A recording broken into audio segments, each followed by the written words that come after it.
El país del Nilo. Aquí, tal como te lo había prometido, dará comienzo la historia. Con un entonces. Vamos allá. Hace 5100 años, en el año 3100 a.C., así lo creemos hoy, gobernaba en Egipto un rey llamado Menes. Si quieres saber más detalles sobre el camino que lleva a Egipto, deberías preguntárselo a una golondrina. Al llegar el otoño, cuando hace frío, la golondrina vuela hacia el sur. Va a Italia por encima de las montañas. Sigue luego un pequeño trecho sobre el mar y enseguida está en África, en aquella parte de África, más próxima a Europa. Allí, cerca, se encuentra Egipto. En África hace calor y pasan meses y meses sin llover. Por eso, en muchas regiones, crecen muy pocas plantas. La tierra es desértica. Así ocurre a derecha e izquierda de Egipto. En el propio Egipto no llueve tampoco con frecuencia. Pero en aquel país no se necesitaban lluvias, ya que el Nilo lo atraviesa por medio. 2 veces al año, cuando llovía mucho en sus fuentes, el río inundaba todo el país y había que recorrerlo con barcas entre casas y palmeras. Y cuando el agua se retiraba, la tierra quedaba magníficamente empapada y fertilizada con un jugoso barro. Entonces, bajo el calor del sol, crecían allí los cereales tan magníficos como en casi ningún otro lugar. Por eso, los egipcios rezaban a su Nilo desde los tiempos más antiguos, como si se tratara del propio buen Dios. ¿Quieres oír un canto que le dirigían hace 4000 años? Decía más o menos así: te alabo, oh Nilo, porque sales de la tierra y vienes aquí para dar alimento a Egipto. Tú eres quien riega los campos y pueden alimentar toda clase de ganado, quien empapa el desierto alejado del agua, quien hace la cebada y crea el trigo, quien llena los graneros y engrandece los pajares, quien da alto a los pobres. Para ti tocamos el arpa y cantamos. Así es como cantaban los antiguos egipcios, y hacían bien, pues el Nilo enriqueció tanto al país que Egipto llegó a ser también muy poderoso. Sobre todos los egipcios gobernaba un rey. El primer rey soberano del país fue precisamente el rey Menes. ¿Sabes cuándo ocurrió aquello? 3100 años antes de Cristo. ¿Recuerdas quizá por la historia de la Biblia cómo se llamaba en ella los reyes de Egipto? Faraones. El faraón era increíblemente poderoso. Vivía en un inmenso palacio de piedra, con grandes y gruesas columnas y muchos patios. Y lo que decía tenía que hacerse. Todos los habitantes del país debían trabajar para él cuando él quería, y a veces lo quería. Un faraón que vivió no mucho después del rey Menes, el rey Keops, 2500 a.C., ordenó, por ejemplo, que todos sus súbditos construyeran a levantar su tumba. Tenía que ser una construcción como una montaña. Y así fue. Por cierto, todavía existe hoy.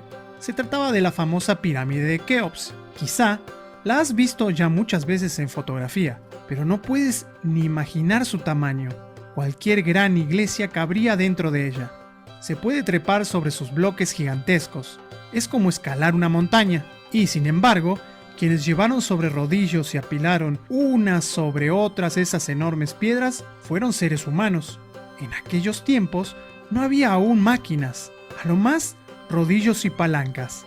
Todo se debía arrastrar y empujar a mano. Imagínate, con el calor que hace en África. Así, a lo largo de 30 años, unos 100.000 hombres bregaron duramente para el faraón durante los meses que dejaba libre el trabajo de los campos, y cuando se cansaban, un vigilante del rey les obligaba a continuar, arreándoles con látigos de piel de hipopótamo. De ese modo, arrastraron y levantaron las gigantescas cargas. Todo para el sepulcro del rey. Quizá te preguntes, ¿cómo se le pasó al rey por la cabeza hacerse construir aquella gigantesca sepultura? Eso tiene que ver con la religión del antiguo Egipto. Los egipcios creían en muchos dioses. A la gente con esas creencias se les llama paganos. Según ellos, varios de sus dioses habían gobernado anteriormente en la tierra como reyes. Por ejemplo, el dios Osiris y su esposa Isis. También el sol era un dios. De acuerdo con sus creencias, el dios Amón. El mundo subterráneo está gobernado por otro con cabeza de chacal, llamado Anubis. Los egipcios pensaban que cada faraón era el hijo del dios Sol. De no haber sido así, no le habrían tenido tanto temor ni habrían permitido que les diera tantas órdenes. Los egipcios tallaron figuras de piedras gigantescas y majestáticas para sus dioses, tan altas como casas de 5 pisos, templos tan grandes como ciudades enteras. Ante los templos se alzaban elevadas piedras puntiagudas de granito hechas de una pieza. Se llamaban obeliscos. Obelisco es una palabra griega que significa algo así como espetoncillo. En varias ciudades puedes ver aún hoy esos obeliscos traídos de Egipto. Para la religión egipcia eran también sagrados algunos animales, como por ejemplo los gatos. Los egipcios imaginaban a sí mismo algunos dioses con figura de animal y los representaban de ese modo. El ser con cuerpo de león y cabeza humana que llamamos esfinge era para los antiguos egipcios un dios poderoso. Su gigantesca estatua se encuentra al lado de las pirámides y es tan grande que en su interior tendría cabida todo un templo. La imagen del dios sigue vigilando los sepulcros de los faraones desde hace ya más de 5000 años. La arena del desierto la cubre de vez en cuando. ¿Quién sabe cuánto tiempo más seguirá siendo guardia? Los egipcios pensaban que el alma no podía sentirse bien si su anterior cuerpo se transformaba en tierra tras la muerte. Por eso conservaban los cadáveres de los difuntos de una manera muy imaginativa. Los frotaban con ungüentos y jugos de plantas y los envolvían en largas tiras de tela. Estos cadáveres, conservados así e incorruptibles, se llaman momias. Hoy, después de muchos miles de años, no se han descompuesto todavía. Las momias se depositaban primero en un ataúd de madera, el ataúd de madera en otro de piedra, y el de piedra no se introducía tampoco en la tierra, sino en una sepultura de roca. ¿Quién podía permitírselo? Como el hijo del sol, el faraón Keops, hacía que se levantara para él toda una montaña de piedra. Allí muy dentro de su interior, la momia estaría indudablemente segura. Eso es lo que se esperaba. Pero todas las preocupaciones y todo el poder del rey Keops fueron inútiles. La pirámide se halla vacía. En cambio, se han encontrado conservadas todavía en sus sepulcros las momias de otros reyes y de muchos antiguos egipcios. Estas sepulturas están dispuestas como viviendas para las almas cuando acudían a visitar su cuerpo. Por eso, había en ellas alimentos, muebles y vestidos, y muchas imágenes de la vida del difunto, incluido su propio retrato, para que el alma encontrase la tumba correcta cuando deseaba visitarla. En las grandes estatuas de piedra y en las pinturas realizadas con bellos y vivos colores, vemos todavía hoy todas las actividades de los egipcios y el tipo de vida que entonces se llevaba. Es cierto que no pintaban propiamente de manera exacta o natural, lo que en la realidad aparece detrás se suele mostrar allí superpuesto. Las figuras son a menudo rígidas, sus cuerpos se ven de frente y las manos y los pies de lado, de modo que parecen planchados. Pero los antiguos egipcios lograban lo que les interesaba. Se ven con gran exactitud todos los detalles, cómo cazan patos en el Nilo con grandes redes, cómo reman y pescan con largas lanzas, cómo trasiegan agua a los canales para los campos, cómo arrean las vacas y las cabras a los pastizales, cómo trillan el grano y cuecen pan, cómo confeccionan calzado y ropa, cómo soplan vidrio. Ya sabían hacerlo entonces. Moldean ladrillos y construyen casas, pero también se ven muchachas jugando al balón o tocando la flauta, y hombres que van a la guerra y traen a su país extranjeros prisioneros, por ejemplo, negros, con todo el botín. En la sepultura de las personas distinguidas se ven llegar embajadas de otros países portando tesoros, y cómo el rey condecora a sus ministros fieles. Se ve a los muertos rezar ante las imágenes de los dioses con las manos alzadas, y se les ve también en casa en banquetes con cantantes que se acompañan el arpa y saltimbanquis que ejecutan sus piruetas. Junto a estos grupos de imágenes abigarradas se reconocen también casi siempre pequeñas figurillas de lechuzas y hombres, banderolas, flores tiendas, escarabajos, recipientes, pero también líneas quebradas y espirales, contiguas o superpuestas, y muy juntas. ¿Qué pueden ser? No son imágenes, sino escritura egipcia.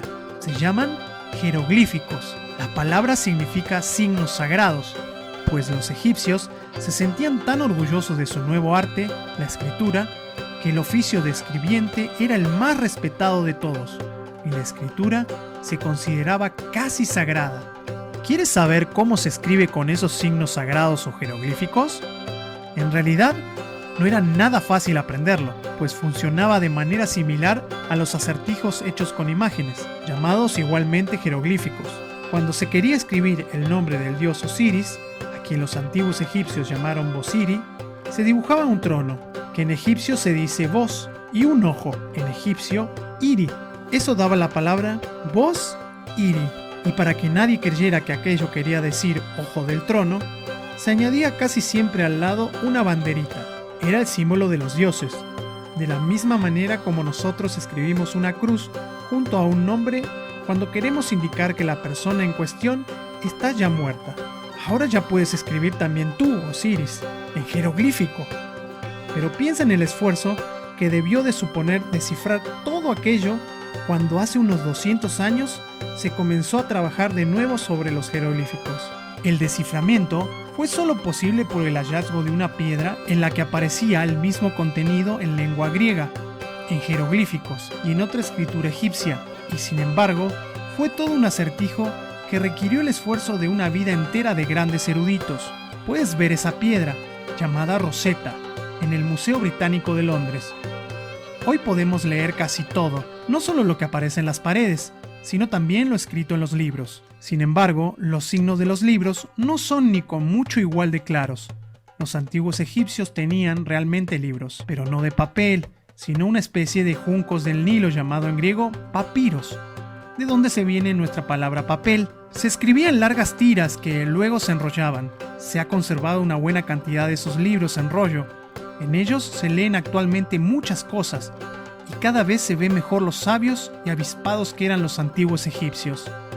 ¿Quieres oír un refrán escrito por uno de ellos hace 5000 años? Tendrás que prestar un poco de atención y reflexionar bien acerca de él. Las palabras sabias son más raras que el jade, y sin embargo las oímos de boca de pobres muchachas que dan vueltas a la piedra de moler. Como los egipcios fueron tan sabios y tan poderosos, su reino duró largo tiempo, más que cualquier otro hasta entonces, casi 3000 años. Y así como conservaron cuidadosamente los cadáveres para que no se descompusieran, así también guardaron rigurosamente durante milenios sus antiguos hábitos y costumbres. Sus sacerdotes procuraban con toda exactitud que los hijos no hicieran nada que sus padres no hubieran hecho ya. Todo lo antiguo era sagrado para ellos. Durante aquel largo periodo, la gente solo se opuso en 2 ocasiones a esta estricta unanimidad. Una vez, poco después del rey Keops, alrededor del año 2100 a.C., fueron los propios súbditos quienes intentaron cambiarlo todo. Se lanzaron contra el faraón, mataron a sus vigilantes y extrajeron las momias de las sepulturas. Quienes antes no tenían siquiera sandalias son ahora dueños de tesoros, y quienes antes poseían bellas vestiduras van ahora vestidos de harapos. Cuenta un antiguo rollo de papiro. El país gira como el torno de un alfarero, pero aquello no duró mucho, y las cosas volvieron pronto a ser como antes. Quizá más rigurosas que en la época anterior. En una segunda ocasión, fue el propio faraón quien intentó un cambio total. Aquel faraón llamado Ecnatón, que vivió en el 1370 a.C., era un hombre extraño. La fe egipcia, con sus numerosos dioses y costumbres misteriosas, le parecían inverosímil. Solo hay un Dios, enseñó su pueblo, que es el sol, cuyos rayos crean y mantienen todo. Solo a él debéis rezarle. Se cerraron los antiguos templos y el rey Ecnatón se mudó a un nuevo palacio. Como se oponían absolutamente todo lo antiguo y estaba a favor de bellas ideas nuevas, hizo pintar también las imágenes de su palacio de una manera completamente novedosa.